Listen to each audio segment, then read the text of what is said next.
আজকে তোমাদের সঙ্গে শেয়ার করছি নিরামিষ মাছের ঝোল। হ্যাঁ, ঠিক শুনেছ, নিরামিষ এই জন্যেই কারণ এর মধ্যে কোনো রকম পেঁয়াজ রসুন ব্যবহার হবে না। তা সত্ত্বেও কিন্তু একটু অন্যরকম মশলা দিয়ে বানাবো, খুবই টেস্টি হয় খেতে মাছের ঝোলটা। অবশ্যই গরম গরম ভাতের সঙ্গে এই মাছের ঝোলটা একবার ট্রাই করে দেখো আর আমাকে কমেন্ট করে জানিও তোমাদের কেমন লাগলো। সবার প্রথমে এখানে মশলা বানানোর জন্য আমি নিয়ে নিয়েছি 1/2 ইঞ্চি মতন আদা, আর নিয়ে নিচ্ছি এখানে ছোটো চামচের 3 চামচ আমি এখানে জিরে। জিরে আর আদাটাকে আমি 5 মিনিটের জন্য একটু জলের মধ্যে ভিজিয়ে রেখে দিচ্ছি। জিরেটা বেশ ভালো নরম হয়ে যাবে, তারপরে মশলাটা বানাতে সুবিধা হবে। আর এখানে লাগছে আমাদের পটল আর আলু। আলু পটল দিয়ে বানাচ্ছি, তোমাদের কাছে থাকলে ভালো, না থাকলে তুমি এমনিই বানাতে পারো, কোনো অসুবিধা নেই। এখানে পটলটাকে আমি খোসাটা ছাড়িয়ে নিচ্ছি, তারপরে মাঝ বরাবর কাট করে নেবো।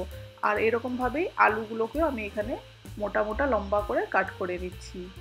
বন্ধুরা, যদি আমার চ্যানেলে ফার্স্ট টাইম ভিজিট করছো, চ্যানেল সাবস্ক্রাইব করোনি, রিকোয়েস্ট করছি চ্যানেলটাকে সাবস্ক্রাইব করে পাশে থাকা বেল আইকনটা প্রেস করে দিও লেটেস্ট নোটিফিকেশন পাওয়ার জন্যে। আর লাগছে আমাদের এখানে টমেটো। টমেটোটাকে আমি বড় সাইজের টমেটো নিচ্ছি, তাই তার হাফটাই নিলাম, দিয়ে বড় বড় করে কাট করে দিচ্ছি ডুমো করে, দিয়ে ধুয়ে সমস্ত সবজি পরিষ্কার করে রেখে দিচ্ছি। এখানে আমাদের লাগবে মাছ। আমি মাছ ধুয়ে পরিষ্কার করে নিচ্ছি। আমি এখানে পম্প্যানো মাছ নিয়েছি, তোমরা রুই, কাতলা, মৃগেল যে কোনো মাছ দিয়েই কিন্তু এটা ট্রাই করে দেখতে পারো। মাছে সবার প্রথমে আমাদেরকে লাগবে এখানে নুন আর হলুদ ম্যারিনেট করানোর জন্যে। আমি এখানে পরিমাণ মতন হলুদ দিলাম, প্রায় 1 চামচ মতন বলতে পারো। আর তার সঙ্গে দিয়ে দেবো পরিমাণ মতন নুন, ছোটো চামচের আমি 2 চামচ মতন দিলাম। দিয়ে ভালো করে কিন্তু হাতের সাহায্যে মাখিয়ে মাছটাকে ম্যারিনেট করে আমি এখানে 5 মিনিটের জন্য রেখে দিচ্ছি। এর সঙ্গেই আমি কিন্তু দিয়ে দেবো আলু আর পটলগুলো ধুয়ে পরিষ্কার করে রেখেছিলাম সেইগুলো। আলু পটলের গায়েও কিন্তু নুন হলুদটা ভালো করে লাগিয়ে দিলাম। এখানে আমাদের মশলা কিন্তু রেডি হয়েছে, এখানে ভেজানো হয়ে গেছিলো। এখানে আমি টমেটোটাও দিয়ে দিলাম মিক্সার গ্রাইন্ডারের মধ্যে, আর আদা আর জিরে যেই পেস্টটা বানাবো সেইটাও আমি এর মধ্যে দিয়ে দিয়েছি।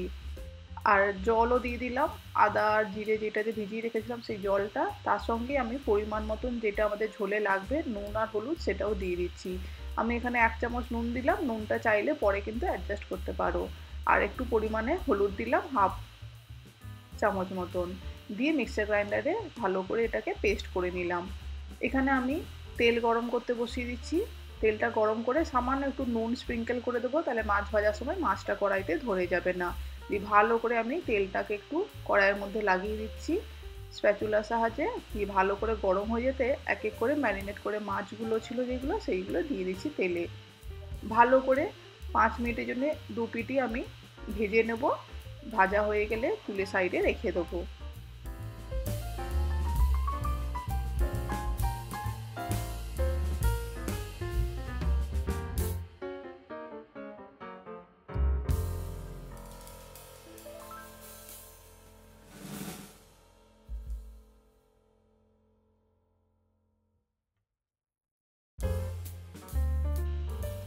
মাছ আমাদের ভালো করে ভাজা হয়ে গেছে।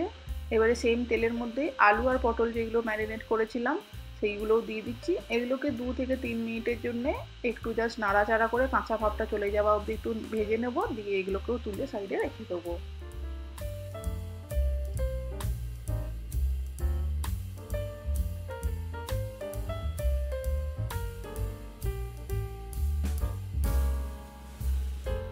এরপরে তেলের মধ্যে আমি ফোড়নে সবার প্রথমে দিচ্ছি একটুখানি রাঁধুনি, ওই 1/4 স্পুন মতন, আর 1/2 স্পুন মতন দিয়ে দিচ্ছি আমি এখানে 5 ফোড়ন। 5 ফোড়ন আর রাঁধুনিটা 30 সেকেন্ডের জন্য একটু ভেজে নেব। খুব সুন্দর একটা মিষ্টি গন্ধ আসলে আমি দিয়ে দিচ্ছি এখানে সামান্য পিঞ্চ অফ একটু চিনি। চিনিটা তেলের মধ্যে দিয়ে দিলে কিন্তু ক্যারামেলাইজড হয়ে কালারটা ভালো আসবে ঝোলের, এবং একটুখানি চিনি দিলে কিন্তু ঝোলটার টেস্টটা ব্যালেন্স থাকবে। এবারে আমরা যে পেস্টটা বানিয়ে রেখেছিলাম সেই পেস্টটা দিয়ে দিলাম, আর তার সঙ্গে মিক্সার গ্রাইন্ডার ধুয়ে সামান্য একটু জল দিয়ে দিলাম। দিয়ে ভালো করে নেড়ে চেড়ে এটাকে মিক্স করে হাই ফ্লেমে এটাকে কষিয়ে নেবো যতক্ষণ না অয়েলটা এরকমভাবে রিলিজ করে আসছে। দেখো অয়েল রিলিজ করে গেছে, 4 মিনিট পরে খুব সুন্দর করে কিন্তু মশলাটা কষানো হয়ে গেছে। এরপরে আমি ভেজে রাখা মাছ আর আলু আর পটল যেগুলো ছিল সমস্ত কিছু একবারই দিয়ে দিচ্ছি। ঝালের জন্য তোমরা কাঁচা লঙ্কা চিড়ে দিয়ে দিতে পারো। দিয়ে একটুখানি উষ্ণ গরম জল দিয়ে দেবো।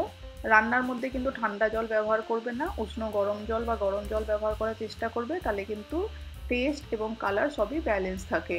আমি এখানে উষ্ণ গরম জল দিয়ে দিচ্ছি যতটা ঝোলের দরকার। আমি এখানে 1 কাপ থেকে 1.5 কাপ ভর্তি করে উষ্ণ গরম জল করে দিয়ে দিলাম। দিয়ে মাছ আর পটল সবজি সমস্ত কিছু ভালো করে জলের মধ্যে নেড়ে চেড়ে মিক্স করে নিয়ে দিয়ে দিচ্ছি কাঁচা লঙ্কা। আর তারপরে আমি ঢাকা দিয়ে এটাকে মিডিয়াম ফ্লেমে কুক করব 5 মিনিটের জন্যে। 5 থেকে 7 মিনিট লাগবে ঝোল, আলু, মাছ সব কিছু ভালো করে সেদ্ধ হতে।